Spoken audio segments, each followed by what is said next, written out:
Ahmedabad municipal દ્વારા flower show 2024ની શરૂઆત 30 December 2023ના રોજ કરવામાં આવી હતી. પરંતુ લોકોના શાનદાર પ્રતિસાદના લીધે ફ્લાવર શોને 20 જાન્યુઆરી સુધી લંબાવવામાં આવ્યો હતો. તમને નવાઈ તો જરૂર લાગશે કે ફ્લાવર શો પતી ગયા પછી આ વિડીયો કેમ અપલોડ કરવામાં આવ્યો છે. તો હા, તેનું કારણ ફ્લાવર શો પોતે જ છે. શું ફ્લાવર શો પોતે જ? હા, તમે બરાબર સાંભળ્યું છે. આ વર્ષે ફ્લાવર શોમાં લોકો મોટી સંખ્યામાં ઉમટી પડ્યા હતા. તો અમે પણ અગાઉ મુલાકાત તો લીધી જ હતી, પરંતુ લોકોની ભીડ એટલી બધી હતી કે માત્ર ફ્લાવર શો જોઈને પરત આવી ગયા. પરંતુ ગઈકાલ ફ્લાવર શોનો છેલ્લો દિવસ હોવાથી અમે તમારા માટે ફરીથી 75 રૂપિયા ખર્ચીને પહોંચી ગયા ફ્લાવર શો. ત્યાં છેલ્લો દિવસ હોવાથી લોકોની ભીડ ઓછી થઈ ગઈ હતી.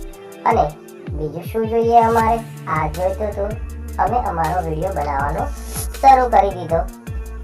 ફ્લાવર શો 2024ની વાત કરીએ તો આ અમદાવાદ સાબરમતી રિવરફ્રન્ટના કિનારે દર વર્ષે જાન્યુઆરીના પહેલા અઠવાડિયામાં બનાવવામાં આવે છે.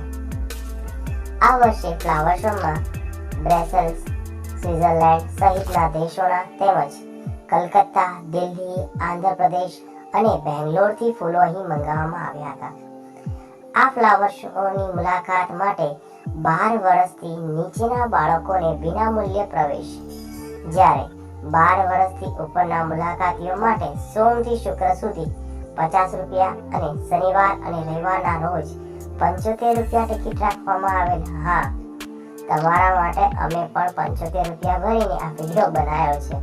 તો તમે ચેનલ પર નવા હોય તો મારી ચેનલને સબસ્ક્રાઇબ કરી દેજો અને બેલ આઇકોનને હિટ કરી દેજો, જેથી અમારા વિડીયોની નોટિફિકેશન તમને મળતી રહે.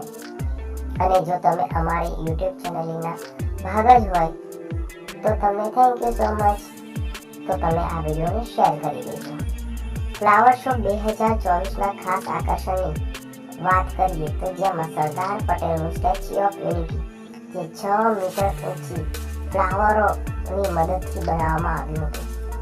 આ ઉપરાંત વડનગરનું કીર્તિ તોરણ, નવું સંસદ ભવન અને મોઢેરાના સૂર્ય મંદિર તેમજ Chandrayaan 3 rocket, cartoon character Mickey Mouse, Tom and Jerry, Pikachu જે બાળકોના આકર્ષણનું કેન્દ્ર બન્યા હતા.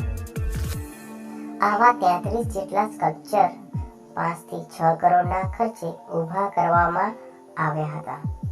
તમે અમદાવાદી હોય કે અન્ય કોઈ જિલ્લા, શહેર કે રાજ્ય કે અન્ય દેશના હોય, તમે ફ્લાવર શોની મુલાકાત લીધી હોય તો કોમેન્ટમાં જરૂરથી જણાવજો. આગળ તમને જણાવીએ તો અહીં 7 મનમોહક અશ્વ અને ઓલિમ્પિકની થીમ આધારિત પ્રતિકૃતિઓ પણ રાખવામાં આવી હતી.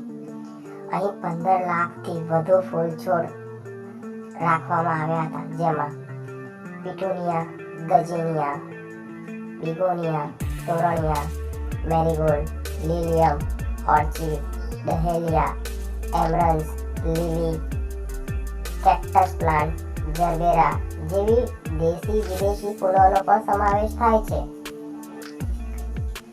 આ ઉપરાંત વિવિધ નર્સરી અને ખાણીપીણીના સ્ટોલ પણ અહીં રાખવામાં આવ્યા હતા. લોકોએ ખૂબ જ મજા માણી હતી.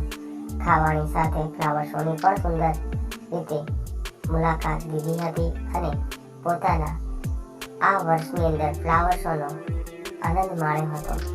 આ સાથે ફ્લાવર પાર્કમાં પણ વિવિધ ફુવારા પણ જોવા મળે છે. ખરેખર ખૂબ જ મજા આવી ગઈ હતી. આ ફ્લાવર શો જોઈને તમને બધાને આ 2024નો ફ્લાવર શો કેવો લાગ્યો તે જરૂરથી જણાવજો. તમને 2024 કે 2023નો ફ્લાવર શો સારો હતો એ પણ જણાવજો.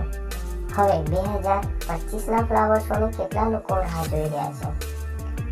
જો તમે પણ મારા જેમ 2025ના ફ્લાવર શોની રાહ જોઈ રહ્યા છો અને તેમાં શું નવું હશે તે જાણવા આતુર છો, તો તમે 2025 ફ્લાવર શો કોમેન્ટ કરજો અને જરૂરથી જણાવજો મારો વિડીયો તમને કેવો લાગ્યો. અને આ વિડીયો ખરેખર તમને ગમ્યો હોય તો તમારા મિત્રો અને ફેમિલીના સભ્યો સાથે ચોક્કસથી શેર કરજો.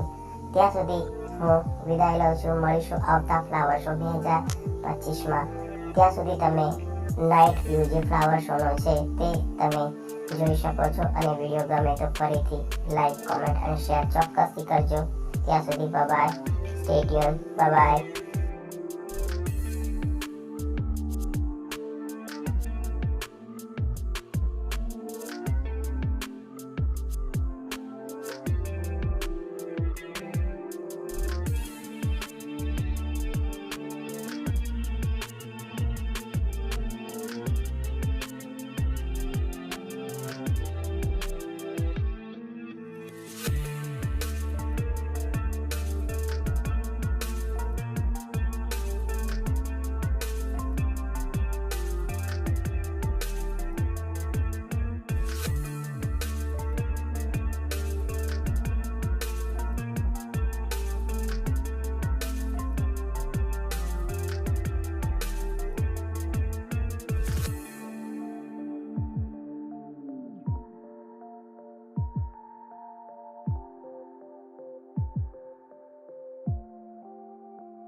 Thank you.